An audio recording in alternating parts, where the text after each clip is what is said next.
أعوذ بالله السميع العليم من الشيطان الرجيم بسم الله الرحمن الرحيم الحمد لله رب العالمين قائل صلاة الكريم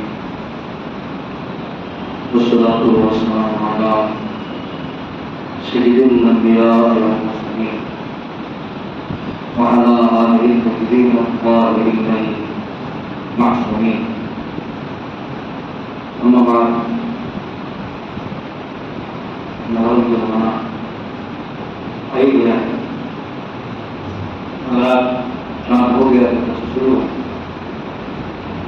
نہیں مقصد شروع پوری دنیا میں حسین کے جانے والے رسول ان کے ماتمدار دولا پیغام حسینی کو نشر کرنے اور عام کرنے کی کوشش کرتے ہیں. یہ کوشش ہمیں بھی چاہیے شورا شیئر چاہیے ماتمدار ماتمدار زداری منات کابرین اپنی مجلسوں میں امام حسین کے پیغام کو نشر کرتے ہیں. پوری دنیا میں یہ سلسلہ 2 مہینے سے زیادہ قائم رہتا ہے. ہر سال آج کل ہر سال تقریباً استقبال اعضاء کی مجلسیں ہیں، یعنی کہیں 5 کہیں 2 کہیں 3 لوگوں کو رضائی کے اشتہار کے استقبال پر آمادہ کیا جاتا ہے اور کیا جاتا ہے. محرم کا زمانہ آ گیا اور آپ کو اپنے سے کیا کرنا چاہیے. دہلی میں کوئی مقامات پر استقبال اعضاء کے پروگرام ہوتے ہوئے مذاکرین نے اس میں بتانے کی کوشش کی کہ محرم کو اس خلوص اور انداز سے منانا چاہیے تاکہ اگر کہیں سے کوئی ایسی بات داخل ہو گئی ہو کہ جو شاید شان محرم نہیں ہے، شاید شان قضا نہیں ہے، تو لوگ اس کو سمجھ کے اس کو الگ کر کے جو اس کی شان کے مطابق ہے وہ چیزیں اس میں لائیں، لوگوں کو بتائیں. اللہ کے جلوس میں کس طریقے سے شریک ہونا چاہیے، مسلمانوں میں کیسے شریک ہونا چاہیے، ماتمدار باتوں کا لحاظ کس طرح رکھیں، بولوں کے تفصیل وغیرہ کئی موضوعات پر ان مجلسوں میں گفتگو ہوئی. اور صرف یہی نہیں بلکہ پوری دنیا یہ حضرات کی نظر انٹرنیٹ پر ہے، وہ دیکھ رہے ہیں. ہر مفکر اپنے طریقے کے مطابق امام حسین کی شانیت کو پیش کرنے کا ڈھنگ بتاتا ہے، طریقہ سکھاتا ہے، کوشش کرتا ہے کہ ایسے اچھا انداز اور سلیقہ اپنایا جائے تاکہ اچھی بات اچھے انداز میں پیش ہو. کیونکہ کہیں حدود ہو جاتی ہے تو ہمارے لیے حدود کا علماء صاحب فکر اس کی طاقت دیتے ہیں اور آسانی ہو. اور ضرور بھی ہے جہاں کوئی کمی بیشی رہ جائے اس کو ہم ٹھیک کریں. یہ اقدام امام حسین علیہ السلام کا مدینہ چھوڑ دیا پوری حکومت کی مخالفت 4 آدمیوں کے بھروسے، کیونکہ یہ قوم 4 آدمیوں کے ساتھ اللہ کے بھروسے کام کیا اور خلوص کو کام کیا. آج تک ان کا نام باقی ہے اور انشاءاللہ رہنے دنیا تک نام اور پیغام دونوں باقی ہے. سلسلہ وار بیان میں نے پچھلے ہفتے دلیل کا ذکر کیا تھا. مجھے کہا تھا کہ ہم کو جو پیغمبر نے وعدہ دیا وہ وعدہ نہیں نہ دیا. اس میں چند باتیں آپ کے سامنے پیش کی تھی اور محمد مولا جن باتوں کو دے کے چلے گئے سن 60 ہجری میں انہیں چیزوں پر مصیبت آ گئی جو پیغام دے گئے تھے جو ہماری نمونے پیش کر گئے تھے پیغمبر اعظم مولا کائنات امام حسن جو باتیں پیش کر گئے تھے انہیں باتوں پر سن 60 ہجری میں آمد آ گئی اور انہیں کو کامیاب کرنے کی کوشش کی، لیکن شکر خدا ہے تو حسین جیسا صفت مددگار کی حافظ بچانے والا تو کھڑا ہوا اور سرکار سے نے مکمل دین بنا پورا، یہ نہیں کہ نماز بچا کے روزہ چھوٹ گیا، روزہ بچا گیا اور چھوٹ گیا، بچا گیا اور چھوٹ گیا، یا آماد بچا کے عقائد خراب ہو گئے لوگ نہیں، وہ جو کشتی اسلام کی جسے حسین ابن علی کے مسئلے تھے ساری چیزیں جہاں جہاں جو چیز خراب ہو رہی تھی اس کے لیے سرکار نے فرمایا کہ میں اصلاح کے لوگ ہوں، اصلاح وہی بتاتے ہیں جہاں چیز خراب ہو جائے، تو جو باتیں بگڑ رہی تھیں یا بگڑ گئی تھی حسین ابن علی نے ان چند دنوں میں اس کی اصلاح کرنا بلا تو بن گیا تو 2 محرم سے لے کے 10 محرم تک کا بن گیا، لیکن یہ 28 رجب سے حسین ابن علی چلے ہیں اور 28 رجب سے لے کے پھر 2 محرم تو محرم تو بلا ہے، لیکن اس بیچ میں جہاں جہاں جو نکلا گیا وہاں اس کو پیغام اسلام دیتے چلے 28 رجب سے لے کے کی شعبان کو مکے پہنچے، راتوں سے گزرے، پھر وہاں قیام کروایا، مکے میں لوگ شعبان کے مہینے میں، رمضان کے مہینے میں، شوال کے مہینے میں جمع ہونے لگے۔ اس زمانے میں بدل اور اونٹوں اور گھوڑوں کی سواریوں کا راستہ تھا اور زیادہ انہوں نے گاڑیاں نہیں تھیں، تو بہت پہلے لوگ گھر نکل لیتے تھے اور وہ ایک جگہ تھی جہاں عالم اسلام کے سامنے بیان کرنے کا موقع ملا۔ ظاہر ہے کہ لوگوں کو جگہ ہوگا حسین ابن علی مکے میں ہیں، مدینہ چھوڑ چکے ہیں، کچھ ملنے والے آئے ہوں گے، باتیں ہوئی ہوں گی، کچھ مل کے چلے گئے ہوں گے، اپنے اپنے خیموں میں، اپنے مکانوں میں، اپنے چارگاہوں پر یہ سب باتیں وہاں ہوئی ہوں گی کہ پیغمبر کے نام سے تو مکے تو کسی 2 محرم سے لے کے 10 محرم تک کی بات نہیں ہے، بلکہ پیغام حسینی اور پیغام اسلام اور پیغام رسول نشر کرتے ہیں۔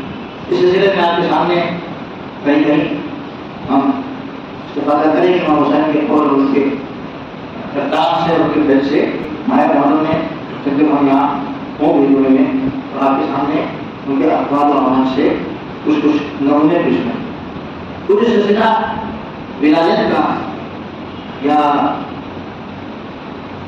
امامت کا یا اللہ کی نمائندگی کا یا اللہ کی طرف سے مومن کی رحمت کا سلسلہ پیغمبر کے بعد جو ان کی نشاندہی کرنے پر غریب سے چل پڑا، میں اس سلسلے میں کچھ باتیں کہہ رہا تھا اور کچھ باتیں چھوڑ گئی تھی، ان کو آج بیان کر دوں گا، پھر یہ سلسلہ انشاءاللہ رہے گا، مگر امام حسین علیہ السلام کے اقدام کی روشنی میں اور ان کے اقوال کی روشنی میں درود پڑھیں محمد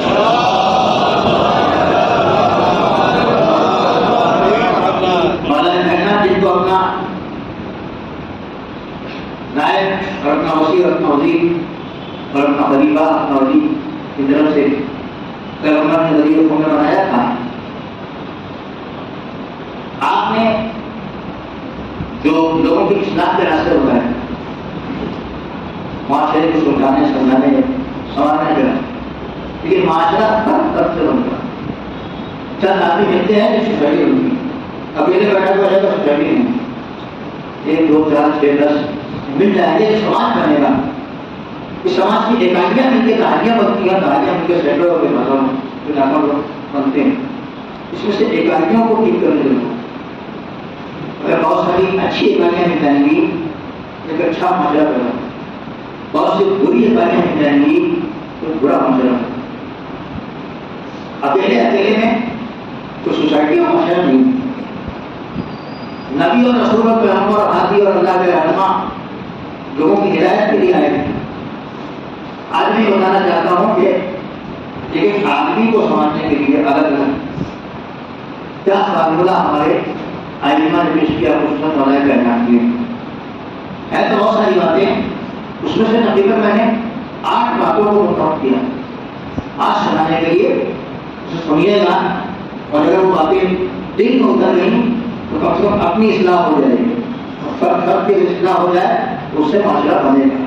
مثال کے طور پر مولانا کائنات نے فرمایا وَجَعَلْ نَفْسَكَ مِيزَانًا فِيمَا بَيْنَكَ وَبَيْنَ غَيْرِكَ، اپنے نفس کو میزان بناؤ، تولنے کے لیے ترازو بناؤ، دوسروں کو اپنے کو تولنا ہے تو اس کو میزان پر بناؤ، اپنے کو میزان بناؤ، اپنے کو تولو اس پر اور پھر اس کو تولو اس پر۔ کیسے یہ میزان کیسے بنے، یہ ترازو کیسے بنے، تولا کیسے جائے؟ فرماتے ہیں فَاحْبِبْ لِغَيْرِكَ مَا تُحِبُّ لِنَفْسِكَ، اپنے کو میزان بناؤ، ترازو اپنے کو بناؤ اور اس پر اس کو بھی توڑو۔ فَاحْبِبْ لِغَيْرِكَ نمبر 1، فَاحْبِبْ لِغَيْرِكَ مَا تُحِبُّ لِنَفْسِكَ، دوسرے کے لیے وہی چاہو جو اپنے لیے چاہو۔ جو اپنے لیے چاہو ٹھیک دوسرے کے لیے چاہو، تم دیکھو کہ اپنے لیے کیا چاہ رہے ہو۔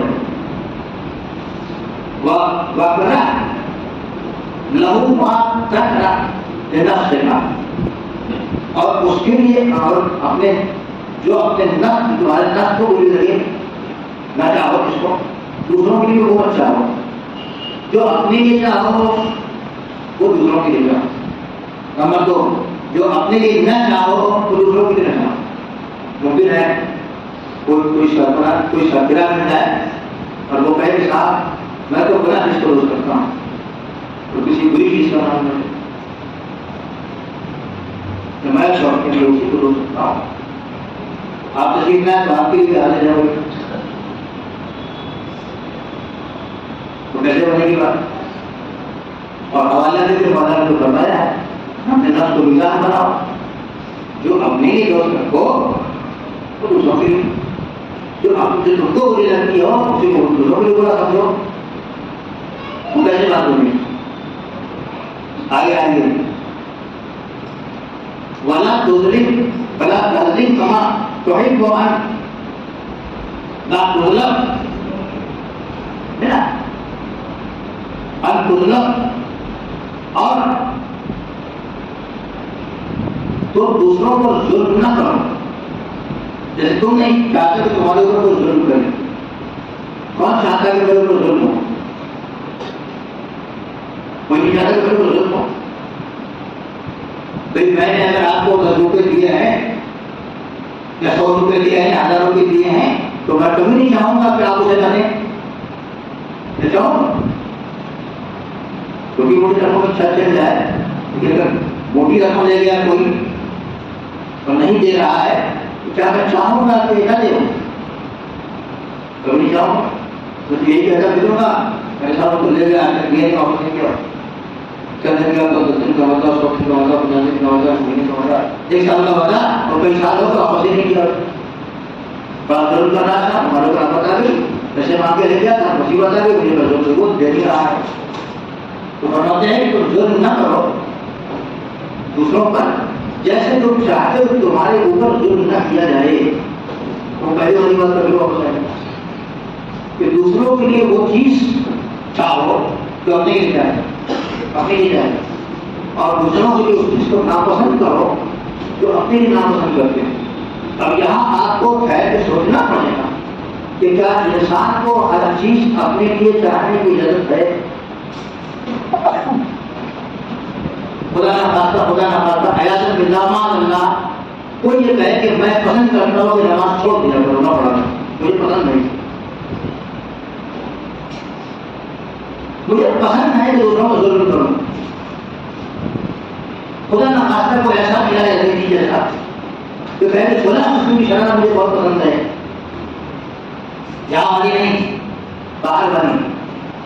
اگر وہ مل جائے جو اپنے نفس کے لیے پسند کرو، بجلی کا ہے جو اپنے نفس کے لیے پسند کرو، یہ اس کے لیے نہیں، یہ نہیں چلے گا.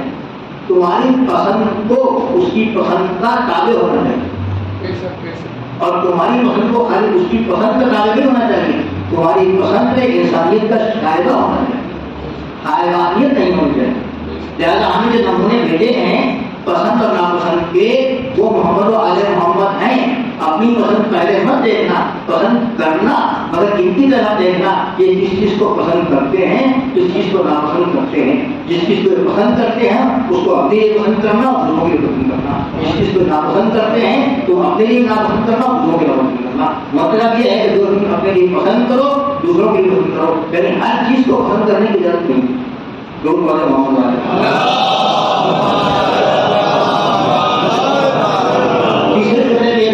ظلم نہ کرو. جیسے تم نہیں چاہتے ہو تمہارے لوگ کو ظلم کرتے، جو کو ظلم نہیں پسند کرتے ہو تو ہمارا آپ پہلے یہاں پر ظلم کیجیے، ہم ظلم کرنے میں تیار ہیں. وہ پانی پینے مجھے ہمارا بات چھین کے لے جائیے، ہمارا گھر گاڑ دیجیے، برباد کر دیجیے، ہمارے لوگ کے لیے ہمارا مکان کو ہمارے بستے کوئی نہیں کرتا. تو اگر یہ نہیں چاہتے ہو کہ تمہارے ساتھ ظلم ہو، ظلم یہ تو ہے کہ ظلم کی بڑی بڑی نشانیاں ہیں. ظلم کے مسئلے میں بڑی بڑی باریکیاں ہیں، تو نہیں کچھ کوئی نہیں چاہتا کہ اس کے ساتھ ظلم ہو. جب اس کے ساتھ ظلم نہیں ہو رہا ہے، نہیں چاہتا کہ ظلم ہو، تو دوسروں پر بھی وہ ظلم نہ کرے. وَأَحْسِنْ كَمَا تُحِبُّ أَن يُحْسَنَ إِلَيْكَ، اور ویسے ہی نیکی کرو جیسے تم چاہتے ہو کہ تمہارے ساتھ نیکی کی ہے، ویسے ہی اس نے سلوک کرو دوسرے کے ساتھ جیسا ہم نے سلوک اپنے لیے پسند کرتے ہیں. پھر وہ پہلا فکر پڑھیے کہ اپنے نفس کو میزان بناؤ، اپنے نفس کو ترازو بناؤ. تم کیا پسند کرتے ہو، تم کس قسم کا حسن سلوک پسند کرتے ہو. جس طرح کا حسن سلوک کو پسند کرتے ہو اپنے لیے، ویسے ہی حسن سلوک دوسروں کے لیے. واستقبح من نفسك ما تستقبح من غیرک، اور جو اپنے نفس کے لیے کبھی برا سمجھتے ہو وہی دوسروں کے لیے کبھی اور برا سمجھو. پھر یہ تو میرے لیے مناسب نہیں، یہ تو میرے لیے اچھا نہیں ہے، تو اس کے لیے بھی سمجھو. اسی لیے آپ دیکھتے ہو کہ آج کل جب کہیں جائیے تو لوگ کہتے ہیں کہ چائے میں شکر ڈال دو. اس نے نہیں ہے آج کل چائے مہمانداری کے لیے، مہمان نوازی کے لیے بلا شکر کی بندے شکر لوگ رکھ کے آتے ہیں. تو کہتے ہیں کہ کیا ایک چڑھی رات میں دو چکی لیں گے آپ. کبھی کبھی وہ مہمان جو ہوتا ہے وہ خود شوگر کا مریض ہوتا ہے، اسی لیے بتاتا ہے کہ بھائی آج کل کے لوگ زیادہ شوگر کے مریض ہیں، زیادہ پوچھ لیتا ہے. تو بھائی میں تو موضوع میں تو نہیں پیتا ہوں، لیکن آپ اگر آپ نے کہہ دیا ہاں ہاں پیتے ہیں تو کہہ گا کتنی چڑھی رہتی ہے. تو جو چیز اپنے لیے تم برا سمجھتے ہو وہی دوسروں کے لیے بھی برا سمجھو. واستقبح من نفسك ما تستقبح من غيرك وارض من الناس لك ما ترضى به لهم منك، اور اسی بات پر راضی رہو دوسروں کے لیے جس بات پر اپنے لیے راضی رہو. تقریباً مفہوم دیکھیں گے تو ہر لفظ کا مفہوم قریب قریب ہے. آپ کس چیز پر راضی رہتے ہیں، کس بات پر آپ خوش ہو جاتے ہیں، آپ کی رضا کس چیز میں ہے. آپ کی رضا جس چیز میں ہے تو اس کی رضا کو کسی میں ڈھونڈیا. دیکھیے جس چیز میں آپ کی رضا ہے اسی میں اس کی رضا ڈھونڈی. رضا تقل بما لا تعلم، اور وہ بات نہ کہو کہ تمہیں معلوم نہیں. ٹھہرنے نہ ہوا. عام طور پر لوگ وہی باتیں کہنا شروع کرتے ہیں. ہم تو سمجھتے تھے کہ ایسا ہے، کیوں نہیں سمجھتے معلوم نہیں، لیکن کہنا اور بولنا ضروری ہے. ہم تو یہ سمجھتے تھے ایسا ہی تھا. جو تم نہیں جانتے ہو ولا تقل بما لا تعلم، جس کو تم نہیں جانتے ہو اس کو مت بولو. یعنی پہلے جانو سمجھو نہیں بولو. اس سے بڑا فکر آ رہا ہے، اس کو گرہن مانیے. پر لا تقل كل ما تعلم بلکہ ہر وہ بات جو تم جانتے ہو وہ کہہ مت دیا کرو. اور کیا نہیں کیا؟ جو نہیں جانتے تو پہلے نہیں ہے، لیکن جو جانتے بھی ہو ہر بات ہر جگہ نہیں کہی جاتی. ہر بات ہر جگہ دکھاوت بنا ہو لوگوں کو میں تو صاف صاف کہہ دیتا ہوں، میں تو مزہ نہیں کرتا، میں تو منہ کا کہہ دیتا ہوں.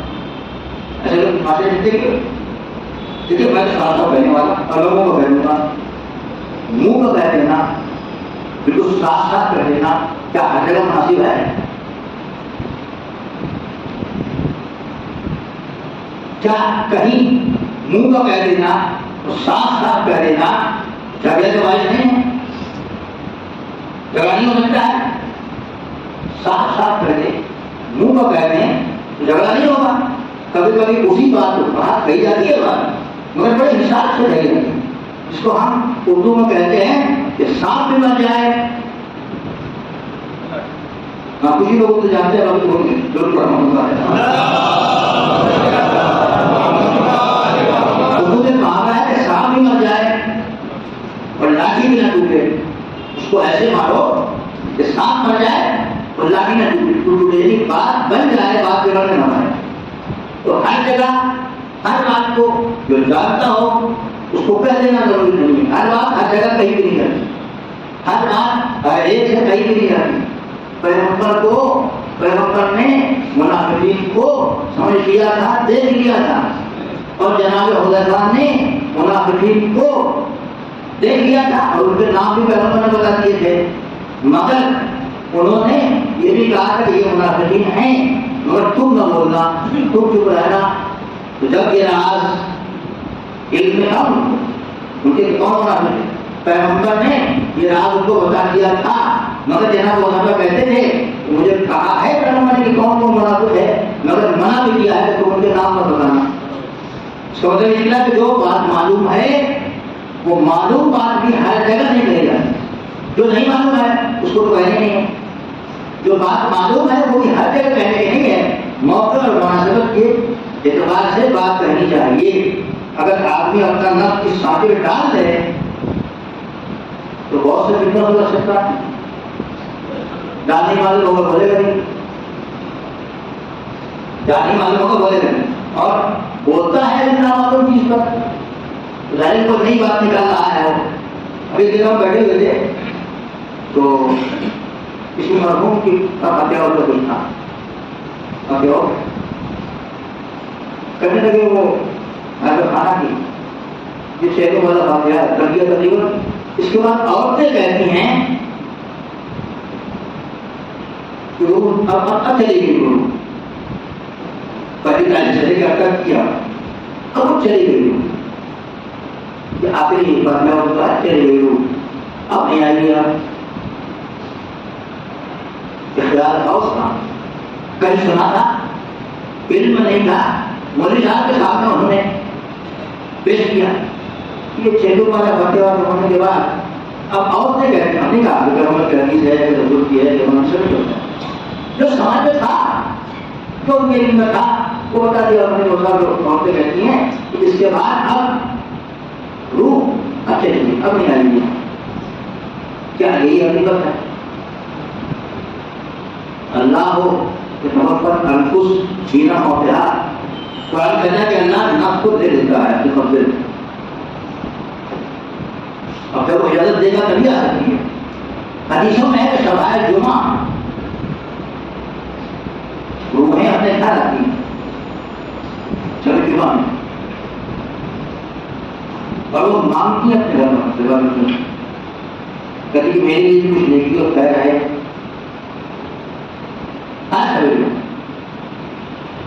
سبھی میں ہم کیا کر رہے ہیں؟ قرآن پڑھ رہے ہیں، قرآن پڑھ رہے ہیں، نماز کر رہے ہیں، کچھ نیکی کر رہے ہیں، خیر کر رہے ہیں، نہیں کر رہے ہیں.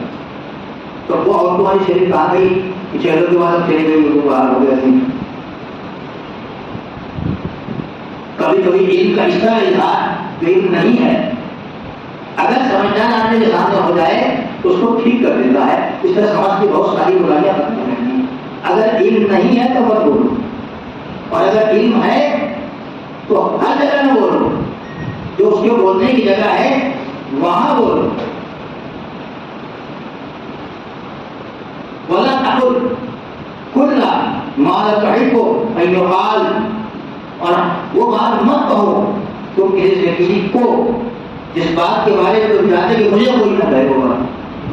اصل میں یہ چاہتا ہوں کہ مجھے بے ایمان نہ کہے، کرتا ہوں بے ایمان نہ کہے مجھے، کچھ اور نہ کہے مجھے، کوئی مجھے شریک نہ کہے، کوئی مجھے خراب نہ کہے، کوئی مجھے گناہ کی نسبت نہ دے. پسند کرتا ہوں اس بات، جب میں یہ پسند کرتا ہوں کہ مجھے کوئی چور نہ کہے تو میری بھی ہوگا کہ تم کسی کو چور نہ کہے.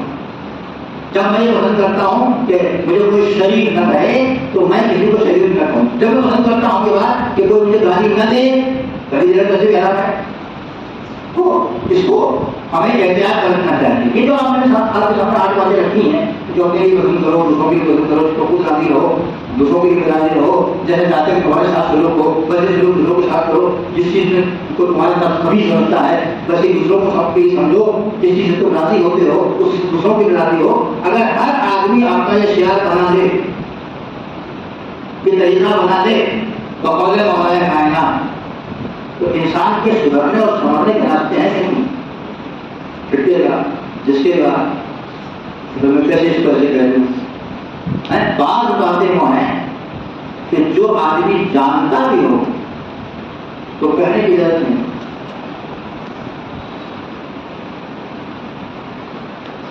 مثلاً نسبت زنا کسی کی طرف دینا ٹوٹی پڑ جائے گی، اور مسئلہ میں 2 گواہوں کی ضرورت ہوگی، وہاں 4 گواہوں کی ضرورت ہے. اگر 4 گواہ نہیں ہیں اپنی شرطوں کے ساتھ تو کہنے والے مسئلہ ہوگی. اگر وہ جانتا بھی ہے تو منہ سے کہہ نہیں سکتا کہ میں نے فلاں صاحب کو ایسے ویڈیو میں دیکھا، اتنے اکیلے ہو تو بھی عدالت میں جو عدالت قائم ہو، قاضی بیٹھا ہو، تب 4 گواہ وہاں موجود ہوں، تب اس بات کو کہہ سکتا. اپنے منہ سے ہم جانے کیا کیا بکتے رہتے ہیں، کس کو کہتے رہتے ہیں، جب اپنے لیے یاد پسند کرتے ہیں کہ ہمارے لیے وہ باتیں کوئی نہ کہے. تو اگر ہر آدمی اپنی جگہ اپنے نفس کو ایسے تیار کر لے تو انشاءاللہ یہ اکائی مل کے دہائی بنے گی، اور ایسی اکائیاں مل کے اچھا معاشرہ بنے گا. درود مولا محمد والے ایسی اکائی کو چن چن کے حسین اکائی نے کربلا میں جمع کیا. یہ نہیں کہ 72 جو آئے تھے وہی اچھے تھے، اور بھی اچھے لوگ تھے، کچھ پہنچ نہیں سکے، اس کو خبر نہیں ہوئی، کچھ بعد میں آئے، اس کو روکا. امام حسین اس طرح ایسا نہیں کہ اچھے لوگ نہیں تھے. کربلا میں بنی ہاشم کا تاریخ کو مارے گئے تھے، مجھے کا خیال بنی ہاشم. کربلا کے بعد جو ہوا ہے واقعہ ہرا مریضوں نے حملہ کیا ہے نے اس میں 90 سے زیادہ بنی ہاشم مارے، سینکڑوں صحابی مارے گئے، بنی ہاشم جو مارے نیک لوگ بھی تھے، اللہ والے بھی تھے. لیکن کربلا وہ گلدستہ ہے جس گلدستے کو حسین نے سجایا ہے. ایسا نہیں کہ دنیا میں نیک لوگ اور نہیں تھے، نیک تھے، مگر ان نیک انسانوں میں چن چن کے آپ نے کربلا کا گلدستہ سجایا تھا. اور یہ فرمایا کہ جیسے باوفا صحابی ہمیں ملے ویسے نہ میرے نانا کو ملے، نہ میرے بابا کو ملے، نہ میرے بھیا کو ملے، کسی کو نہیں ملے. اس کا مطلب یہ نکلا کہ کربلا والوں کا معیار بہت اونچا ہے. پیغمبر کے ساتھ جو رہے، ایمان کے ساتھ اس کا معیار بہت اونچا ہے. لیکن چھاٹتے چھاٹتے چھاٹتے جب کربلا کی موت آئی تو حسین نے اس معیار کو اتنا بلند کر دیا کہ لوگوں کو لا کے آپ زیارتوں میں پڑھیں گے تو آپ کو ملے گا اے کربلا والوں ہمارے ماں باپ کو پر نثار. ایک ہوتا ہے ہم کبھی نہیں کرتے ہیں زیارت جو ہیں اشورا کی اور دوسری کرتے ہیں، اس میں وہ امام کہہ رہے ہیں اصحاب پر بنج شہیدہ جو خدمت کرنے کے دیکھا ہوگا. ہم کبھی کرو کہ بڑا سا گڈھا بنایا، اس میں تمام افراد بھی نشے کربلا میں شہید ہوئے. چند روزے الگ الگ ہیں، بس الگ ہے. رسول کہتے کوئی ہیں، جناب رسول کہتے کوئی ہیں. ہم سر کے 5 گھروں میں ہم کے سینے پر جان ہمارے چوبی ماؤں نے جان رکھا ہوا ہے. اور اس کے بعد ایک بڑا سا گڈھا جس کو بنج شہیدہ کرتے ہیں.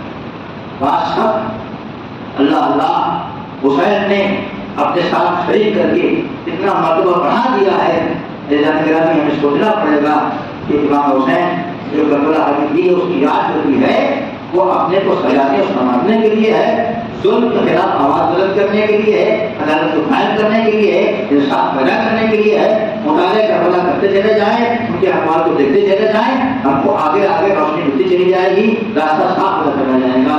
صلی اللہ علیہ محمد وعلیہ وآلہ، بسم اللہ الرحمن الرحیم، والعصر ان الانسان لفی خسر الا الذین آمنوا وعملوا الصالحات وتواصوا بالحق وتواصوا